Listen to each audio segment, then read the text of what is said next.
right, phase 2. Let's get going on the flowers. All right, these flowers go in there are 3 flowers. I did one with 2 flowers and it looked like a Muppet with the 2 eyes and a big nose at the bottom. So I decided that we needed to do something just a little bit different. I'm going to take a little of the sap green, and this time I'm going to take some transparent orange. If you don't have transparent orange, you can use regular orange. And I'm going to establish the center of the flower with this darker kind of orange green like that.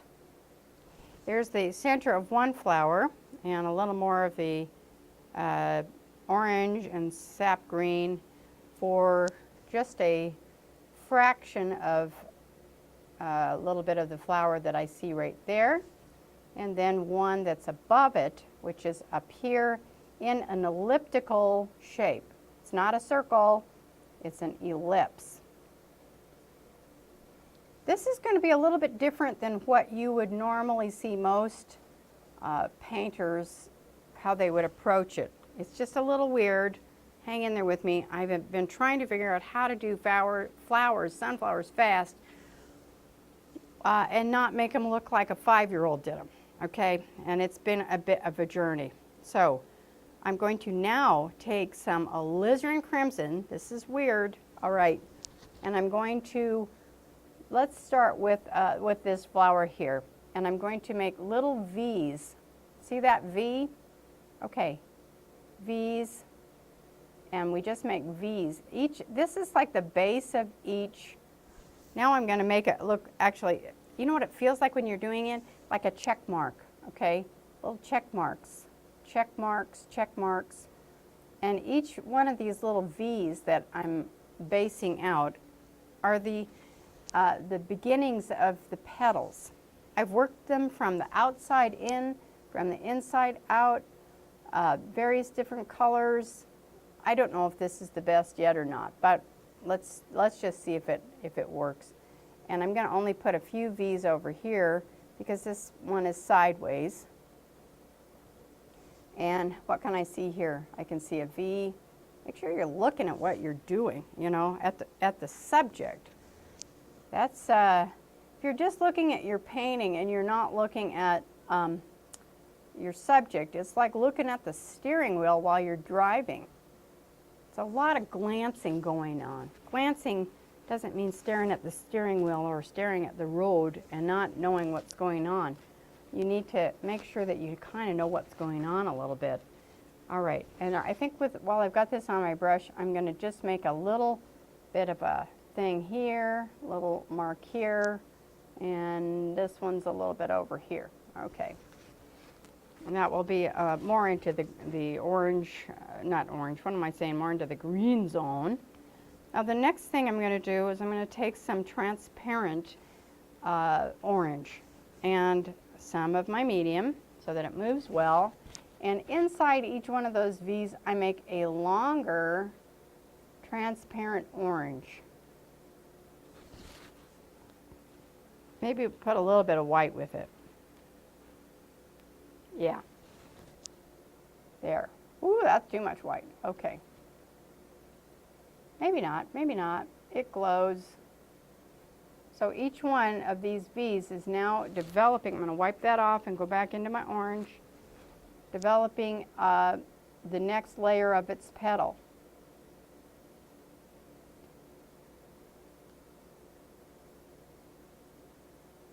Art is so much experimental. We have to, you know, we have different techniques that we try, and if it works, it works. If it doesn't work, we try something else, okay? So here we'll take some of this. This is more into the shadow, so I'm going to kind of just do it this way with this darker orange, and same here, like that. Now these flowers have got 2 layers. I don't know if they have more than that. Maybe some of them have 3 layers. Who knows? This is going to have another side to it. So we'll build that up and see if we can get it to work. The next thing I'm going to do is I'm going to grab some of the deep Hansa deep, and it's pretty stiff, so I'm going to add some medium to it, and then I'll add a little bit of white. And I'm going to now go outside up here. See that dot right there? And I'm going to pull and push my brush down to that and then make a curve like this. That's working. More Hansa yellow deep with white. I get the deep color, it's pretty intense, but it's so transparent that if I put it down, it wouldn't do this. You have to add white to it. Now I'm going to come out and pull it in, out and pull it in. So you're kind of creating these petals, I hope. And because you're doing it in 2 strokes rather than the Donna Dewberry 1 stroke, she's pretty good. But it gives the striations, and you're working it right into what you just did. Okay, so I just got a little orange on there, go back into my yellow, and then I'm going to make this, and a little line in between. All right, back, back, back. We'll speed this up a little bit.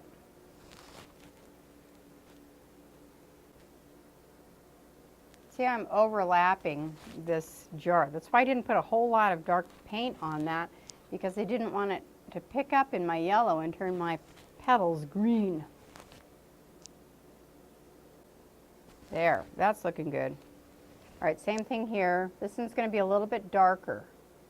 So I'm going to add a little bit of the orange into the Hansa yellow deep and go backwards a little ways. And make them kind of flip out a little bit. Flipping over.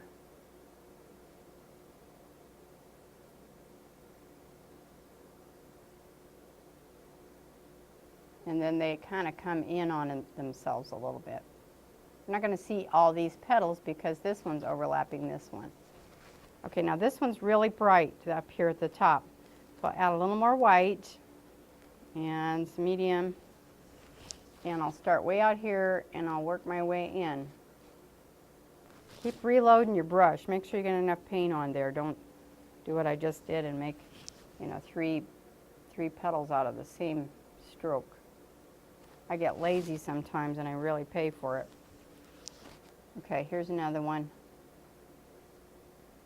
This one overlaps this one, so make it brighter if you can.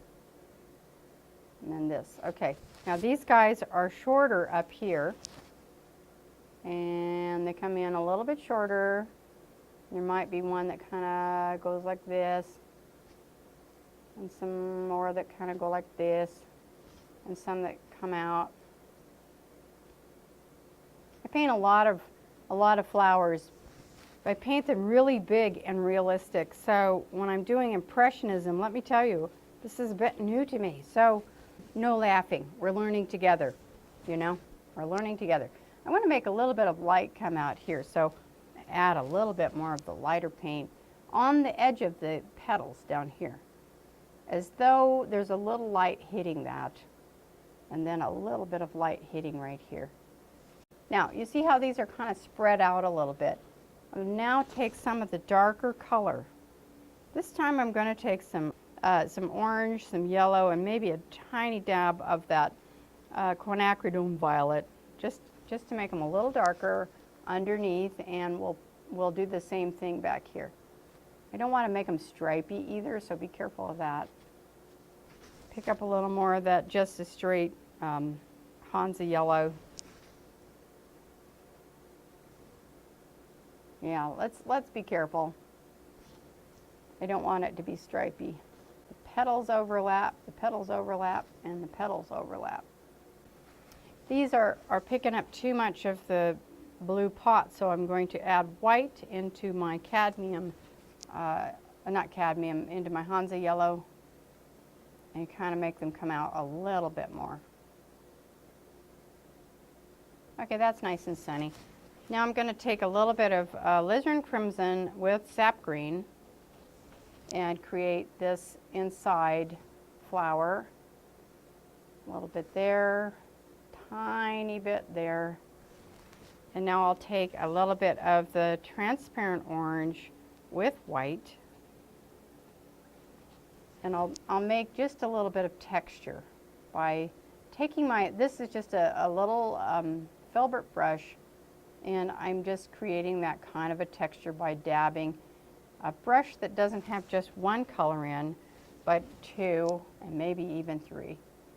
And picking up the light here, wherever I see the light is picking up, I'll do that. A little bit more. What have I got here? There's a little bit. I leave this part over here dark because the petals are kind of causing a shadow. And this really doesn't have hardly anything on it, so I'll just take what's the dirty paint that's left over on my brush. I'm going to take a little more of the cadmium yellow and create this overlapping petal there. Not cadmium yellow. Gosh, this is actually, I cannot get cadmium yellow out of my head. It's Hansa. All right, nice little, you know, kind of interesting little impressionistic flowers. Okay, everybody okay with that for now? And now I'm going to take some alizarin crimson again, and we're going to create some stems into the water.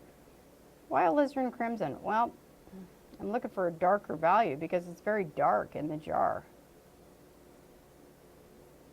There's that one. I'm connecting that one up to there, this one to here, and then one more going, maybe we'll cross it for interest. All right, now I'm going to grab some of the teal and a little bit of the Hansa yellow deep, and we'll create the stem where the light kind of hits on the one edge of each of these stems. There, isn't that nice? All right. Okay, what's the problem? The stems are in front of the water. Oh, the stems almost feel like they jump out. So I'll go back into a really dark value of purple and run it around in front of those stems, only on one side. Don't do it on the back or they'll jump outside of the bottle. You want the stems to feel as though they're sitting inside the water. Okay, shall we put our little our little handle on? Okay, let's do. We have time.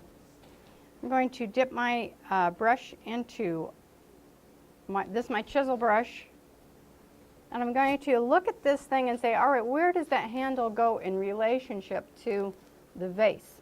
Well, it's slightly above it, and it starts right here, and so I'm going to pull this up. I'm going to jump over this petal a little bit, and then I'm going to turn the brush and try to sock it right down into the side where it belongs there. Okay, now I'll widen it out, and this time I got a little bit of teal on the outside, and we'll pull it, widen it out, broaden it out, go back into the ultramarine blue with a little bit of purple.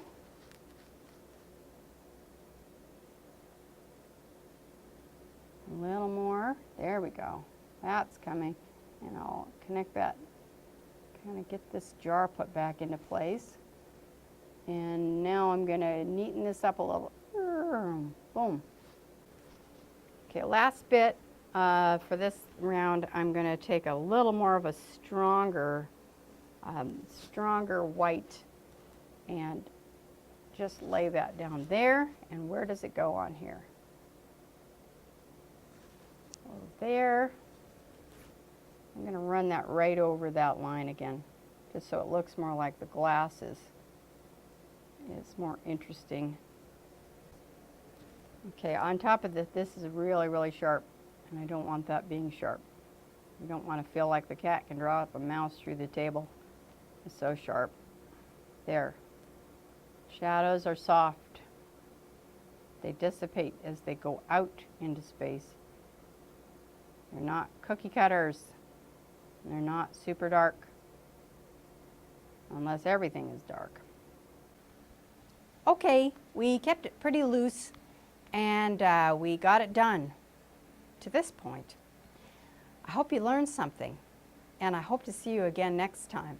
Don't forget to visit my Etsy site at nettiekayestudio.etsy.com or my website at www.nettiekaye.com.